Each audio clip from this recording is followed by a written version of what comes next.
Good morning. आज बाबा हम बच्चों को बार बार याद दिला रहे हैं कि बाबा के साथ हमारे सर्व संबंध है। हर कर्म करते बाबा को अपने साथ रखना है। कभी कभी बाबा की याद बहुत अच्छी रहती है, तो कभी कभी बाबा की याद भूल भी जाती है। तो मानव जीवन में ऐसे कौन से मुख्य मुख्य संबंध है? तो आज हम 7 संबंध देखेंगे। सातों ही संबंध के रूप में बाबा हम बच्चों को समझाते हैं कि वो पर्टिकुलर संबंध जोड़े तो हमें बाबा से कौन से गुण की प्राप्ति होती है। वो संबंध के रूप में बाबा मुझे कौन सा स्लोगन देता है, कौन सी श्रीमत देता है। उस संबंध के रूप में मेरा स्थान बाबा के सामने कहाँ पर है, और कौन से दिन हम वो संबंध जोड़े। क्योंकि बाबा ही तो हमारा संसार है ना। तो बाबा की स्मृति समझो पूरा ही वीक रहनी चाहिए, और बाबा की याद को भी मुझे अपने लाइफ में बहुत इंटरेस्टिंग बनाना है। अलग अलग ढंग से, अलग अलग तरीके से जब हम बाबा को याद करते हैं तो फिर बाबा के साथ हमारा योग एकदम नेचुरल हो जाएगा। तो सबसे पहला संबंध हमारा बाबा के साथ वो है फादर का संबंध। बाप के रूप में बाबा कौन सी क्वालिटी हमारे में देखना चाहते हैं। लौकिक में भी देखो, 2-3 बच्चे होते हैं। कौन से बच्चे को बाप ज्यादा पसंद करता है? तो जो बाप के ओबीडियंट बच्चे हैं, जो फरमान बरदार बच्चे हैं, जो बाप कहता है वो करते हैं। नेचुरल है उन बच्चों के प्रति बाप का प्यार ज्यादा रहेगा।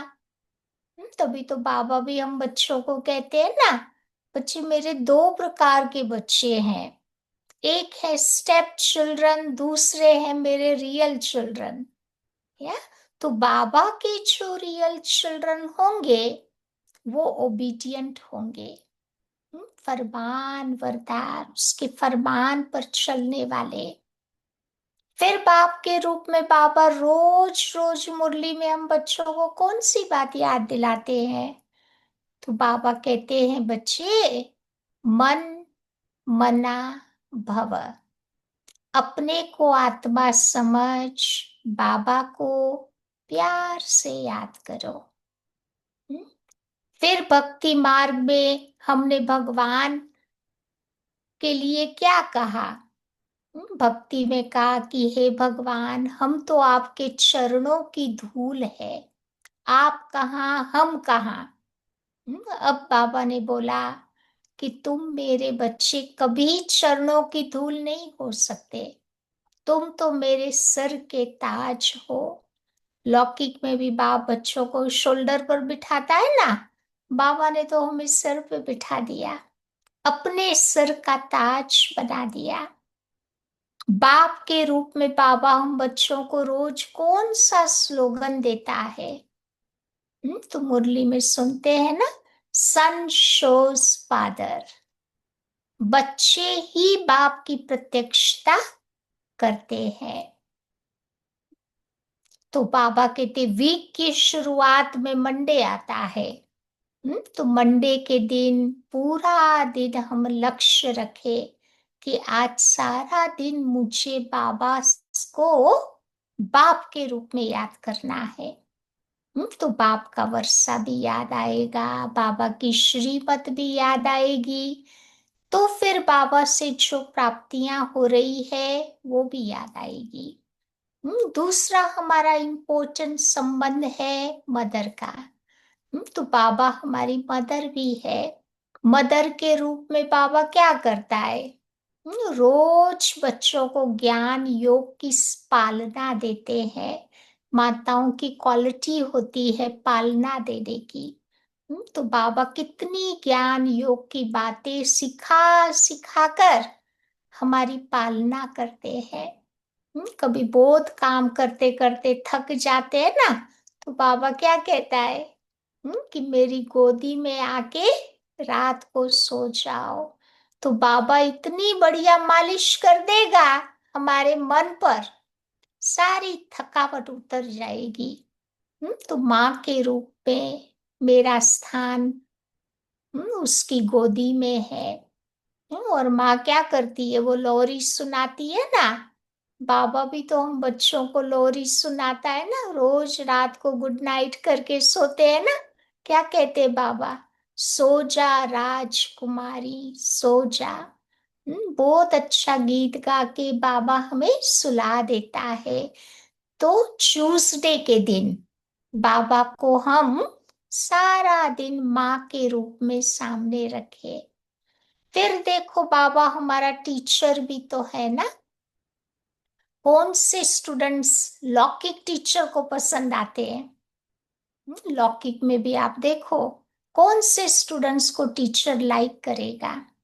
जो रेगुलर होगा, जो पंक्चुअल होगा, जो एक्यूरेट होगा, वो स्टूडेंट्स टीचर पसंद करते हैं। तो बाबा भी ये सारी क्वालिटीज सुप्रीम टीचर के रूप में हम बच्चों में देखना चाहते हैं। टीचर के रूप में बाबा क्या कहता है मुरली में? बच्चे मध्याजी भव, पढ़ेंगे लिखेंगे तो बनेंगे नवाब, रोएंगे पीटेंगे तो बनेंगे खराब।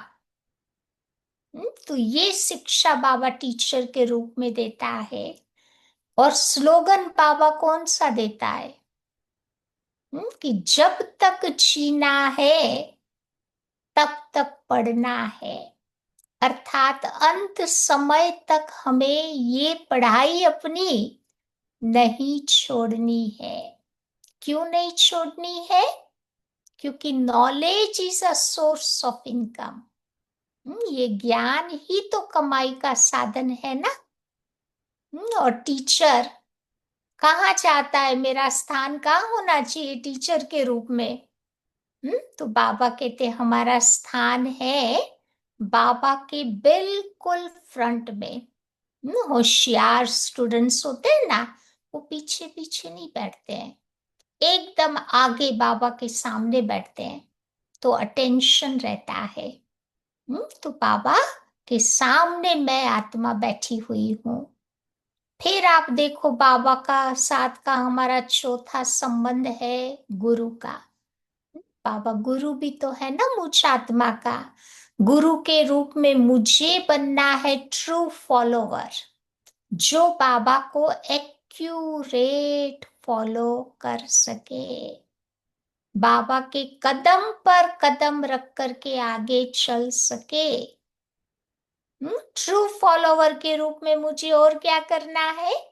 बाबा को हम्म, बाबा की तरह सबको अपने घर का रास्ता बताना है, मंत्र देना है। ये सच्चे फॉलोवर्स होते हैं ना, वो ये काम करते हैं।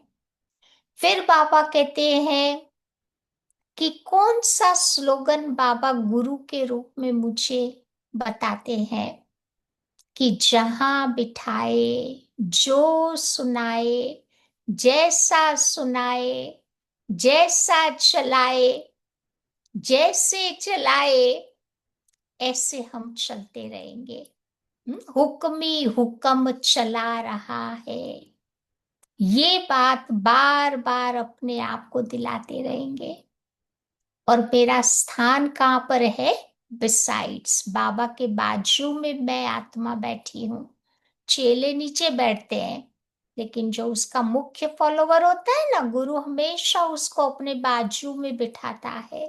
तो मेरा स्थान है बाबा के बाजू में। हम्म? फिर गुरुवार के दिन सारा दिन बाबा को हम गुरु के रूप में सामने रखे। फिर पांचवा संबंध है, बाबा हमारा फ्रेंड भी है या बिलवेड भी है, साजन भी है। तो मेरा स्थान कहाँ है? दिल में। बाबा कहते ना, दिलाराम के दिल में मेरे बच्चे बैठे हुए हैं। कौन सी क्वालिटी मुझे धारण करनी है? लॉयल्टी, वफादारी। जो लॉयल पत्नी होती है, संकल्प में भी और किसी का नाम नहीं आता। तो इतना थॉट लेवल पर भी मुझे लॉयल बाबा के साथ बनना है कि मेरा तो एक बाबा, दूसरा न कोई। कौन सा स्लोगन बाबा देते हैं? तुम ही से बैठो, तुम ही से खाओ, तुम ही से श्वासों श्वास रहो। मतलब बाबा का हाथ किसी भी हालत में नहीं छोड़ना है। हाथ है श्रीमत और साथ है बुद्धि का योग। तो ये बाबा को बिलवेड के रूप में याद करना है। छठा है, बाबा हमारा बच्चा भी तो है ना। बच्चे के रूप में कौन सी क्वालिटी बाबा देखना चाहते हैं? तो माँ बाप हमेशा अपने बच्चों के पर सरेंडर होते हैं। तो हम भी बाबा के पर सरेंडर होकर के चले। बाबा की अंगुली पकड़ करके हम चल रहे हैं। तो शनिवार के दिन बाबा को अपना बच्चा बना करके रखे, तो हम भी बाबा पर सरेंडर हो जाएंगे।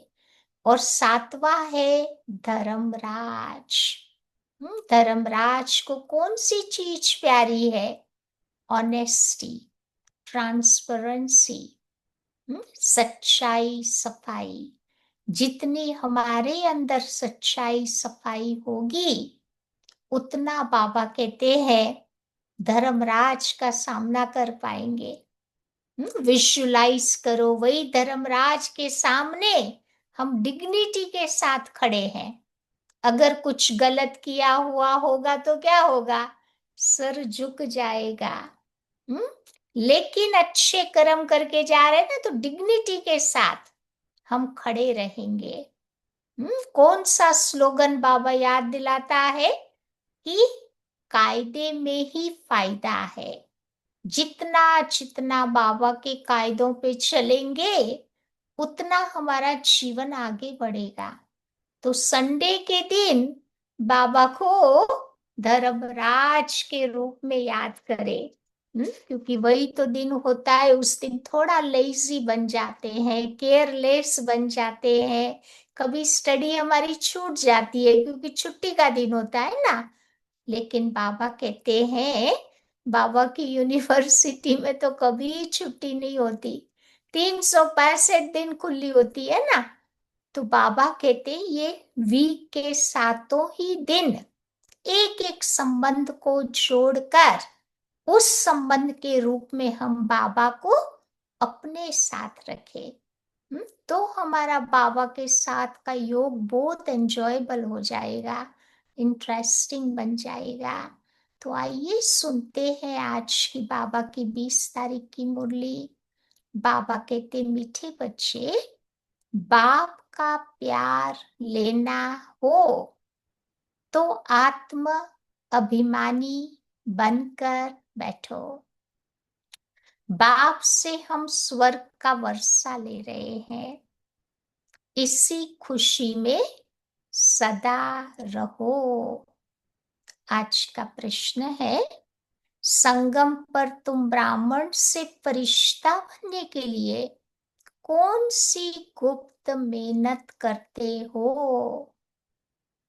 तो बाबा कहते हैं, तुम ब्राह्मणों को पवित्र बनने की गुप्त मेहनत करनी पड़ती है। तुम ब्रह्मा के बच्चे संगम पर भाई बहन हो, तो फिर गंदी दृष्टि रह न सके। अपने को बीके समझते हो, इस स्मृति से जब पूरा पवित्र बनो, तब आत्मा फरिश्ता बन सकेंगी। ओम शांति। तो मीठे मीठे बच्चों, अपने को आत्मा समझकर यहाँ बैठना है। ये राज तुम बच्चों को भी समझाना है। आत्म अभिमानी होकर के बैठेंगे तो बाबा के साथ तुम्हारा प्यार रहेगा। बाबा हमको राजयोग सिखलाते हैं, बाबा से हम स्वर्ग का वर्षा ले रहे हैं।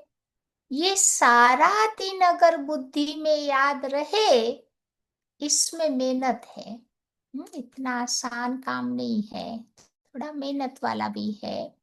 और यही बातें बच्चे घड़ी घड़ी भूल जाते हैं, तो उनके खुशी का पारा फिर डल हो जाता। बाबा बच्चों को सावधान करते रहते हैं कि बच्चे देही अभिमानी होकर बैठो, अपने को आत्मा समझो। अभी आत्माओं और परमात्मा का मेला है ना। मेला लगा था, कब लगा था? तो जरूर कलयुग के अंत और सतयुग आदि के संगम पर लगा होगा। आज बच्चों को टॉपिक पर बाबा समझाते हैं। तुमको टॉपिक तो जरूर लेनी है। ऊंचते ऊंच है भगवान, फिर नीचे आओ तो ब्रह्मा विष्णु शंकर है, बाप और देवताएं। मनुष्यों को तो ये पता ही नहीं है कि शिव और ब्रह्मा विष्णु शंकर का क्या संबंध है। किसी को भी उन्हों की जीवन कहानी का पता नहीं है। त्रिमूर्ति का चित्र भी बड़ा नामी ग्रामी है। ये तीनों देवताएं हैं। सिर्फ तीन का धर्म थोड़ी होता, धर्म तो बड़ा होता है, दैटी धर्म। तो ये है सूक्ष्म वतनवासी। पहले है परम धाम, फिर सूक्ष्म वतन में बताते ना, ब्रह्मापुरी, विष्णुपुरी, शंकरपुरी, फिर ऊपर में है शिव बाबा। तो मुख्य है ब्रह्मा और विष्णु। अभी बाबा तुम बच्चों को समझाते हैं कि तुम्हें ये टॉपिक पर समझानी देनी है। कौन से टॉपिक की बाबा आज बात कर रहे हैं? ब्रह्मा सो विष्णु। ब्रह्मा को विष्णु बनने में कितना टाइम लगा? 1 सेकंड लगता है ना। संगम युग में ब्रह्मा और सतयुग में विष्णु। फिर विष्णु को ब्रह्मा बनने में कितना टाइम लगता? विष्णु माना सतयुग में थे, उनको ब्रह्मा बनने में 5000 वर्ष लग गए। तो बाबा आज ये कॉन्ट्रास्ट बताते हैं। तो बाबा कहते, जैसे तुम कहते हो हम शूद्र सो ब्राह्मण, ब्राह्मण सो देवता बनते, वैसे इनका भी है। पहले पहले ब्रह्मा सो विष्णु, फिर बनते हैं विष्णु सो ब्रह्मा। वो तो कह देते हैं आत्मा सो परमात्मा, परमात्मा सो आत्मा। ये तो बिल्कुल रॉन्ग है। हमारे में भी कहते हैं ना, वो गांधी ने खाया नहीं, वो कौन है, नेहरू ने खाया केला, तो उसमें से निकला गांधी। ऐसे करके वो भक्ति मार्ग में दुनिया में बताते हैं, लेकिन वो बात नहीं है। ये ब्रह्मा सो विष्णु, विष्णु सो ब्रह्मा की बात है। तो बाबा कहते इस टॉपिक पर तुम्हें अच्छी रीति समझाना है। कोई कहते हैं परमात्मा श्री कृष्ण के तन में आए हैं। अगर श्री कृष्ण में आए फिर तो ब्रह्मा का पार्टी खत्म हो जाता। श्री कृष्ण तो है सतयुग का पहला प्रिंस, छोटे बच्चे के तन में थोड़ा भगवान आएगा। छोटे बच्चे की बात आज भी देखो लोग इतना नहीं मानते जितना बड़ों की बातों को सुनते हैं। तो बाबा कहते हैं वहां पतित कैसे हो सकते, जिनको आकर के वो पावन बनाए। सतयुग में तो सारे ही पावन है, तो बाबा का तो वहां काम ही नहीं होता। तो ये तो बिल्कुल गलत हो जाता। ये बातें महारथी सर्विसेबल बच्चे ही समझते हैं, बाकी तो किसी की बुद्धि में ये बातें बैठती नहीं है। तो ये टॉपिक बहुत फर्स्ट क्लास है। कौन सा टॉपिक? ब्रह्मा सो विष्णु, विष्णु सो ब्रह्मा। पूरे साइकिल का ज्ञान किसी को समझाना है इसके पर, उनकी जीवन कहानी बतलाते हैं, क्योंकि इनका भी तो कनेक्शन है। शुरू से ही ऐसे करना है। कि ब्रह्मा को विष्णु बनने में 1 सेकंड लग जाता है, और विष्णु को ब्रह्मा बनने में 84 जन्म लग जाते हैं। तो ये समझने की बातें हैं ना। अभी तुम हो ब्राह्मण कुल के, प्रजापिता ब्रह्मा का ब्राह्मण कुल कहाँ गया? प्रजापिता ब्रह्मा की तो नई दुनिया चाहिए ना, और वो नई दुनिया वो है सतयुग। वहां तो प्रजापिता है नहीं। कलयुग में भी प्रजापिता नहीं हो सकता। न सतयुग में चाहिए, न कलयुग में। तो कब चाहिए? तो संगम युग में। तो वो संगम युग पर है। अभी तुम संगम युग पर हो, शूद्र से ब्राह्मण बने हो। बाप ने ब्रह्मा को आकर एडॉप्ट किया है। शिव बाबा ने इनको कैसे रचा, ये कोई नहीं जानता। त्रिमूर्ति में भी रचता शिव का चित्र है नहीं। दुनिया वालों ने जो त्रिमूर्ति का चित्र बनाया ना, उसमें शिव बाबा को नहीं दिखाया है। तो मालूम कैसे पड़े कि ऊंचते ऊंच है भगवान, बाकी सब है उनकी रचना। ये है ब्राह्मण संप्रदाय, तो जरूर प्रजापिता चाहिए ना। कलयुग में तो वो हो न सके, सतयुग में भी नहीं। गाया भी चाहता है कि ब्राह्मण देवी देवताए नमः। अब ब्राह्मण है कहाँ? प्रजापिता ब्रह्मा कहाँ का है? तो जरूर संगम युग में ही तो कहेंगे ना। ये है पुरुषोत्तम संगम युग। इस संगम युग का भी कोई भी शास्त्रों में देखो वर्णन नहीं है। महाभारत लड़ाई भी संगम पर लगी, न कि सतयुग व कलयुग में। पांडव और कौरव ये है संगम पर। सतयुग में तो है ही देवताएं। तो फिर बाबा कहते लड़ाई कब लगी? संगम पर ही लड़ाई थी ना। और वो जो लड़ाई दिखाते हैं ऐसी तो लड़ाई थी नहीं, ये विकारों पर विजय प्राप्त करने की लड़ाई थी। तुम पांडव अभी संगम युगी हो, तो कौरव कलयुगी है। गीता में भी भगवान वाच्य तो है, तुम हो पांडव दैवी संप्रदाय वाले, तुम रूहानी पंडे बनते हो। तो तुम्हारी ये है रूहानी यात्रा, जो तुम बच्चे बुद्धि से करते हो।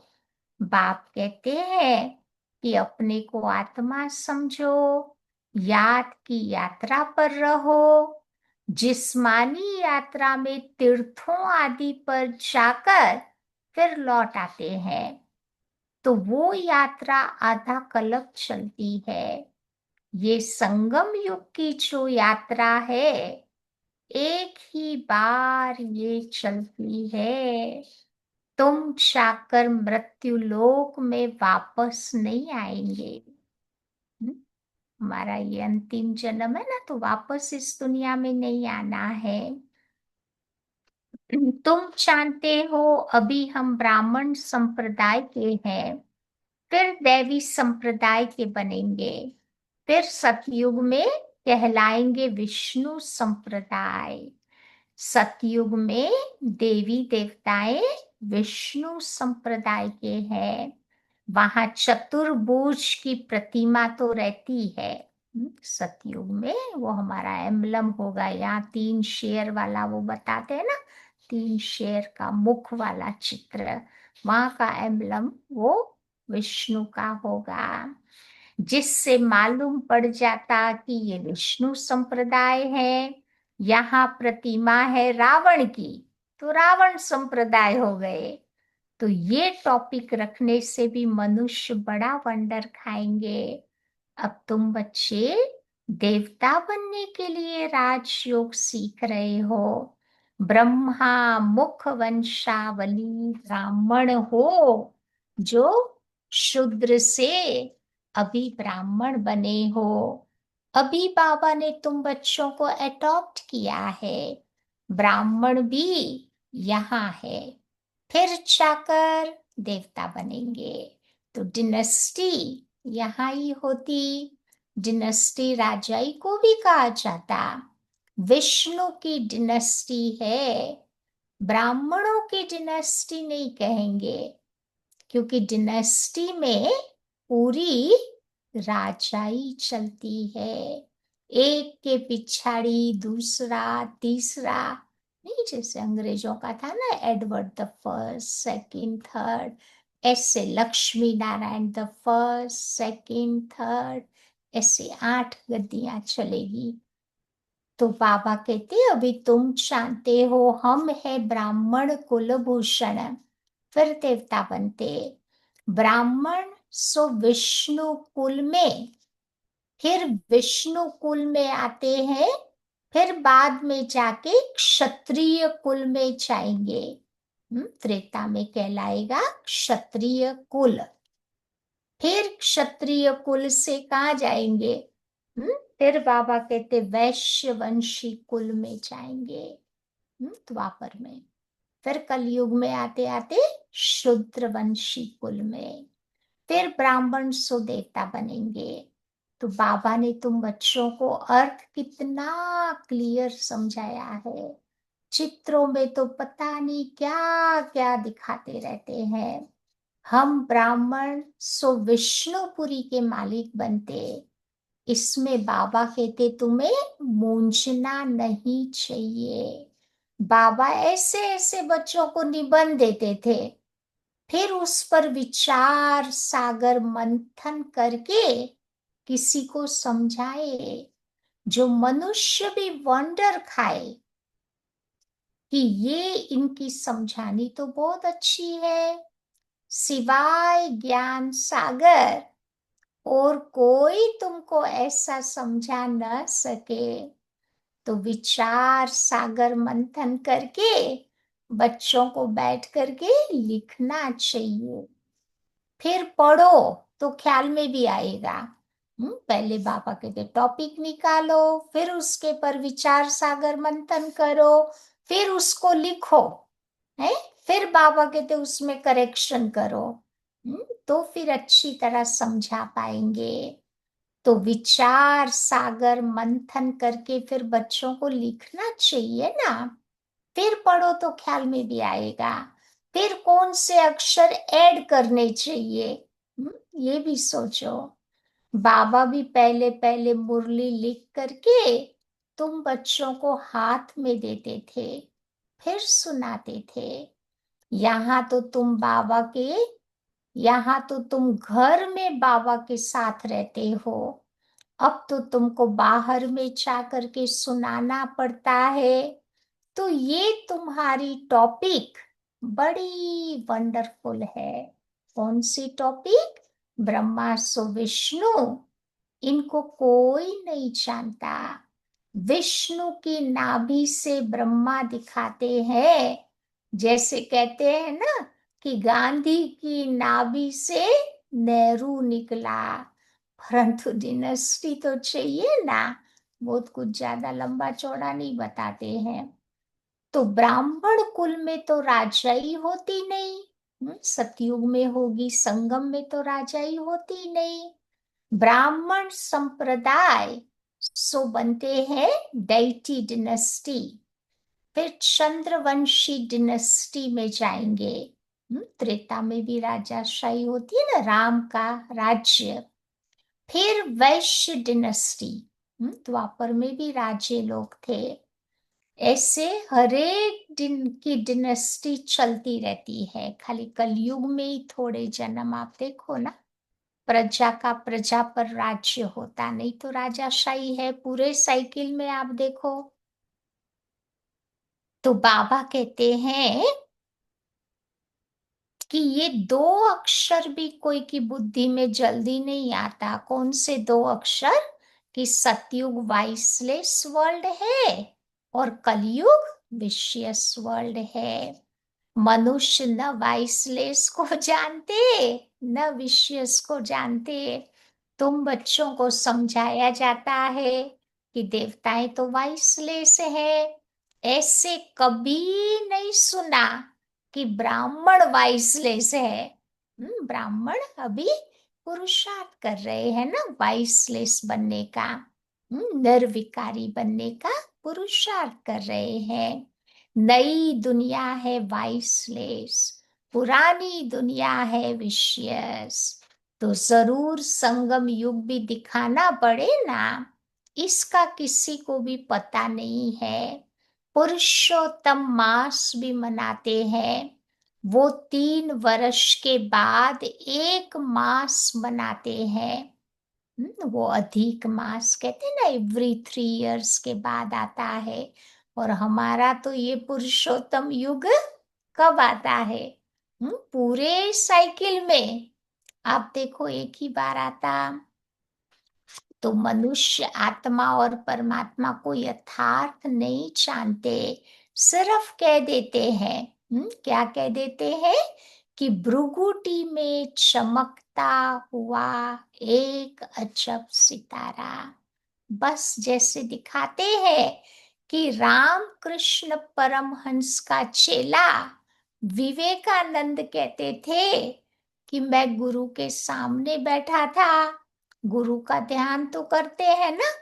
तो अभी बाबा भी कहते हैं माम एकम याद करो, यहाँ ध्यान की कोई बात नहीं है। तो कौन सी बात है? यहाँ पर बाबा को याद करने की बात है। तो खास बैठ करके याद करने से फिर बाबा याद आता। उनकी गुरु में भावना थी, ये तो भगवान है। तो देखा कि उसकी आत्मा निकलकर मेरे में लीन हो गई। स्वामी विवेकानंद अपना अनुभव सुनाते हुए कहते हैं कि गुरु की आत्मा निकली और धीरे धीरे उसकी आत्मा मेरी अंदर मर्ज हो गई। अब उनकी आत्मा कहाँ जाकर के बैठी, फिर क्या हुआ, कुछ भी वर्णन नहीं है। बस खुश हुआ कि हमको भगवान का साक्षात्कार हो गया। अब भगवान क्या है वो तो जानते नहीं। बाबा बैठ समझाते हैं कि सीढ़ी के चित्र पर तुम उनको समझाओ कि ये है भक्ति मार्ग। तुम जानते हो, एक है भक्ति की बोट, दूसरी है ज्ञान की बोट। अब ज्ञान अलग है, भक्ति अलग है। बाबा तो कहते हैं हमने तुमको कल पहले भी ज्ञान दिया था, विश्व का मालिक भी बनाया था। अब देखो तुम बच्चे कहाँ हो, तुम बच्चों की बुद्धि में सारा ज्ञान है। कैसे और डिनेस्टी आती है, कैसे झाड़ बढ़ता है, जैसे गुलदस्ता होता है ना, तो ये सृष्टि रूपी झाड़ भी एक गुलदस्ता के समान है। बीच में तुम्हारा धर्म, फिर उनसे और 3 धर्म निकलते हैं। पहले पहले होता है ब्राह्मण, बाबा आकर के फिर 3 धर्म की स्थापना करते हैं, ब्राह्मण, क्षत्रिय और देवता।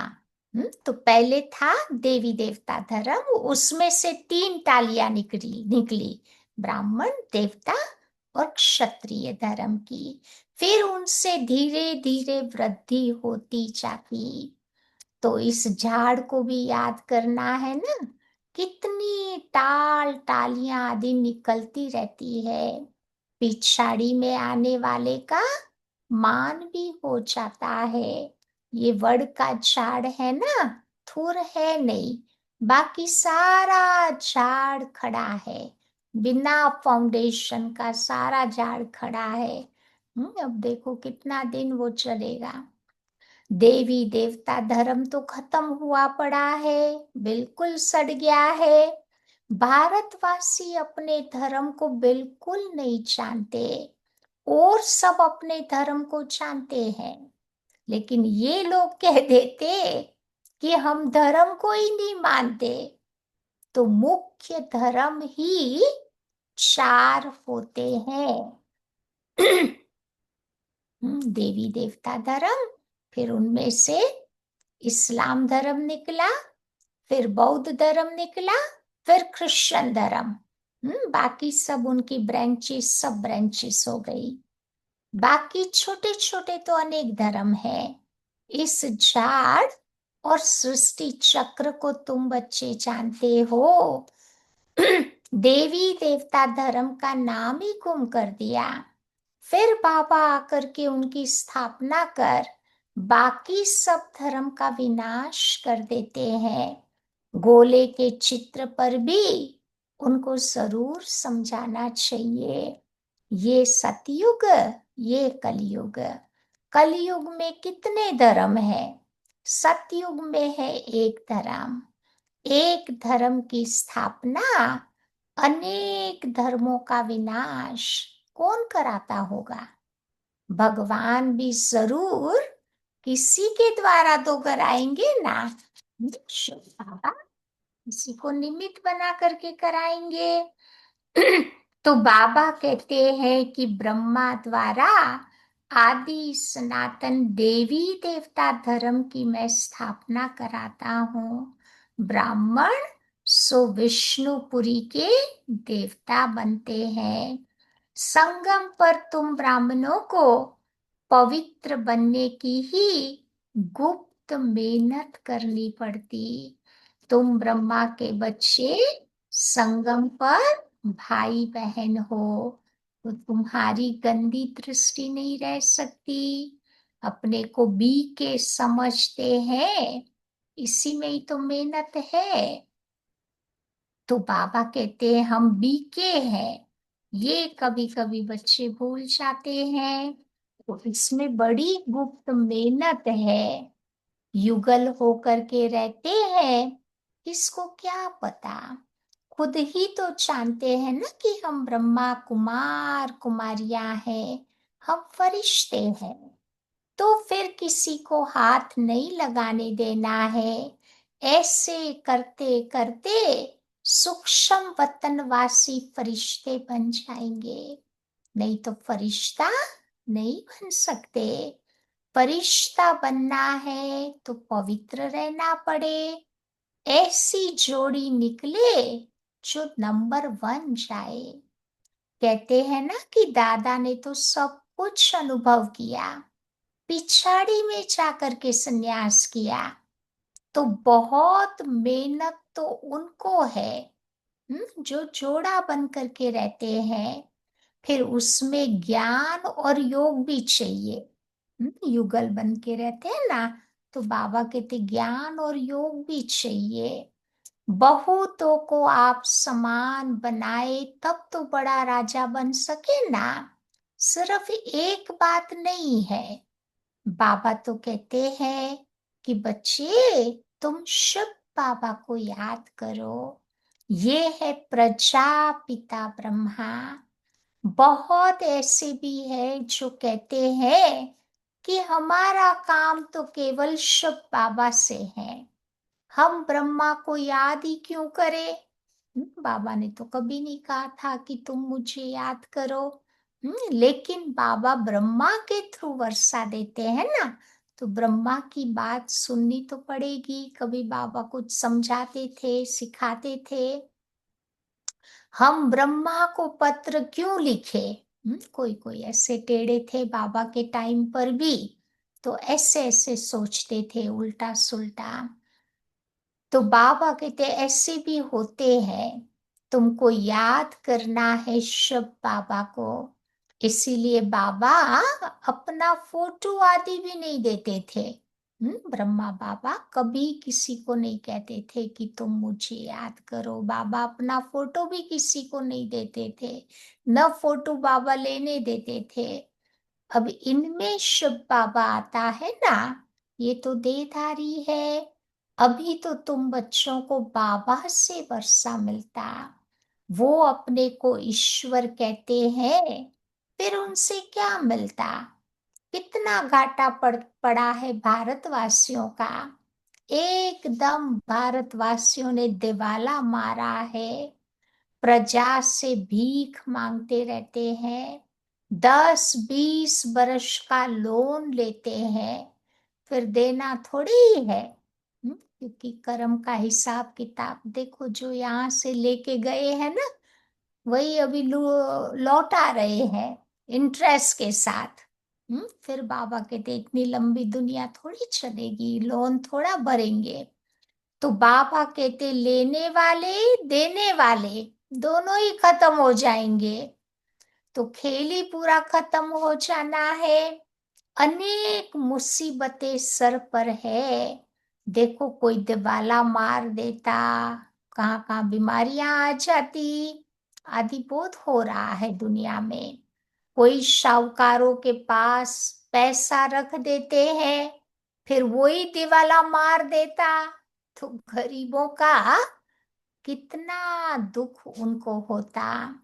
कदम कदम पर उनके लिए दुख ही दुख है। अचानक बैठे बैठे मर जाते हैं। तभी तो बाबा कहते बच्चे ये मृत्यु लोक है, अमर लोक में तुम अभी जा रहे हो। अमरपुरी के बादशाह बनते हो। अमरनाथ तुम पार्वतियों को इस समय सच्ची सच्ची अमर कथा सुनाते हैं। ये मुरली ही हमारी अमर कथा है। तुम जानते हो अमर बाबा है, उनसे ही हम बैठकर अमर कथा सुन रहे हैं। अब अमर लोक जाना है। इस समय तुम हो संगम युग पर। अच्छा, मीठे मीठे सिकी लगे बच्चों प्रति माता पिता बाप दादा का याद प्यार और गुड मॉर्निंग। रूहानी बाप की रूहानी बच्चों को नमस्ते, और रूहानी बच्चों की रूहानी बाप को याद प्यार और नमस्ते। धारणा की पॉइंट, पहली बात बाबा बताते हैं, विचार सागर मंथन कर। ब्रह्मा सो विष्णु, विष्णु सो ब्रह्मा कैसे बनते हैं, इस टॉपिक पर सुनाना है। अपनी बुद्धि को ज्ञान मंथन में सदैव बिजी रखना है। बुद्धि को ज्ञान मंथन में बिजी रखना है। दूसरी बात, राजाई पद प्राप्त करने के लिए ज्ञान और योग के साथ साथ आप समान बनाने की सर्विस भी करनी है। अपनी दृष्टि को बहुत बहुत शुद्ध बनानी है। आज का वरदान है, सर्व संबंधों का अनुभव एक बाप से करने वाले अथक और विघ्न विनाशक भव। सर्व संबंधों का अनुभव एक बाप से करने वाले अथक और विघ्न विनाशक भव। जिन बच्चों के सर्व संबंध एक बाप के साथ है, उनको और सब संबंध निमित्त मात्र अनुभव होंगे। दुनिया के संबंध निमित्त मात्र बाबा कहते अनुभव होंगे। वो सदा खुशी में नाचने वाले होंगे, कभी थकावट का अनुभव नहीं करेंगे। वो अथक होंगे। बाप और सेवा, इसी लगन में ही मगन होंगे। विघ्नों के कारण रुकने के बजाय सदा विघ्न विनाशक होंगे। सर्व संबंधों की अनुभूति एक बाबा से होने के कारण वो डबल लाइट रहेंगे। जीवन में भारीपन नहीं आएगा, कोई बोझ उनको अनुभव नहीं होगा। उनकी सर्व कंप्लेन समाप्त होंगी। सारी शिकायतें समाप्त। कंप्लीट स्थिति का उनको अनुभव होगा और सहज योगी भी होंगे। समझा कितना फायदा बाबा ने बताया है। बाबा के साथ सर्व संबंध होगा ना, डबल लाइट रहेंगे, कोई भारीपन नहीं होगा, सर्व कंप्लेन समाप्त होगी, कंप्लीट स्थिति का अनुभव, और बाबा कहते सहज योगी भी होंगे। आज का स्लोगन है, संकल्प में भी किसी देहधारी की तरफ आकर्षित होना अर्थात बेवफा बनना।